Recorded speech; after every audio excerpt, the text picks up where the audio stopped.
Hello everyone, my name is Celeste Bunton, and today I'll be talking about Western medicine and witchcraft, examining how logic varies by culture. This presentation will compare medicinal systems of 4 different cultures with an emphasis on E. Evans Pritchard's ethnography of the Azande to see if they share a system of logic. E. Evans Pritchard, a student of Bronislaw Malinowski, was a British anthropologist famous for his work detailing witchcraft in the Azande people of the Sudan. He was also known for his belief that anthropology was a natural science to be grouped with humanities, as well as developing structural functionalism with peer A. R. Radcliffe Brown.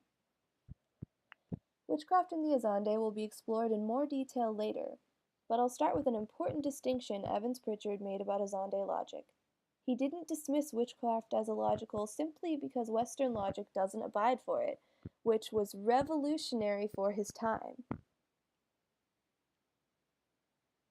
This brings about an important question. What is logic? Furthermore, what must be satisfied for a culture to declare a belief logical? Are there qualities to all systems of logic in medicinal practices that all cultures share? And can anthropologists pinpoint exactly what those are? Immanuel Kant was an 18th century German philosopher who is widely regarded as the father of modern interpretation of logic and reason. His books Introduction to Logic and Critique of Pure Reason are well regarded in academia and still taught in philosophy classes today. Although there are many definitions of logic, Kant's definition of logic will be the operative one used in this presentation.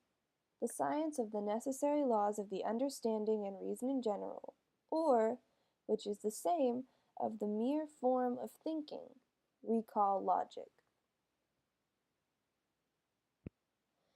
Kant dubbed logic the science of thought, which led to a division in logic described as one branch treating logic as the study of the operations of mind in the process of knowing, and the other having to do with the conditions of knowledge independent of thought, that is, logic concerned with truth. Now that logic has been defined, medicinal systems in Chinese, Hmong, Azande, and Western cultures will be explored and juxtaposed with each other, focusing on what they have to do with understanding and reasoning, rather than the rhetorical or mathematical approach to logic. Traditional Chinese medicine has been practiced for over 2,500 years and accounts for 40% of all healthcare in China. Traditional treatments include herbal remedies, acupuncture, acupressure and massage, and moxibustion. It has stood the test of time as a standard for healing. Traditional Chinese medicine is regarded as pseudoscience by most Western medical professionals. Despite this, it has made its way into Western culture with a huge following. While this is because of the West's craze for natural products in every facet of life, it is telling about what logic in healthcare really means. Western medicine relies solely on statistical reasoning and understanding. It is about understanding ailments on every scientific level and deducing which approach has the highest outcome of success. Western medicine is the most concerned with control over illness rather than spirituality. The lack of spirituality in accordance with success and/or failure in Western medicine adds to the urgency. There is no whatever happens, happens. It's all about the reassurance and control that only cold hard facts can provide. In this way, it is much more emotionally stressful. The book The Spirit Catches You and You Fall Down is an excellent example of alternative medicine and logic.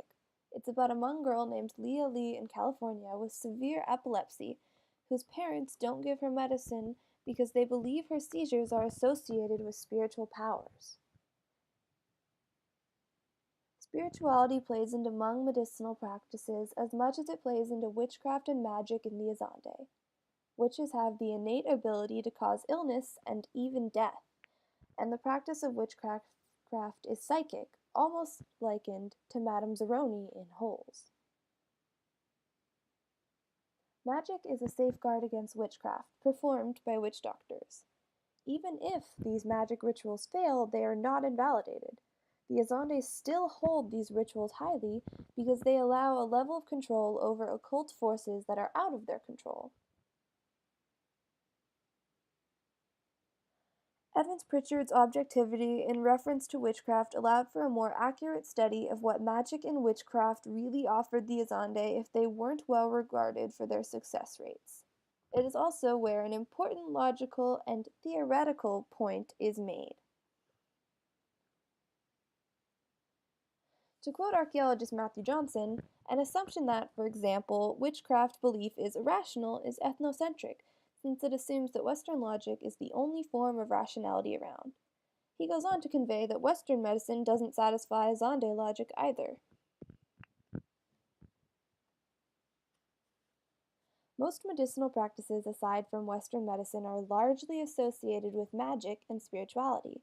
The common link between these four medicinal systems is that they all allow for the necessary laws of understanding that Kant dubbed as a methodology for being considered logical. In conclusion, medicinal systems are all considered logical in the context of this presentation because, much like in magic, they all allow for control and understanding over forces beyond one's control. Thank you for taking the time to watch this presentation.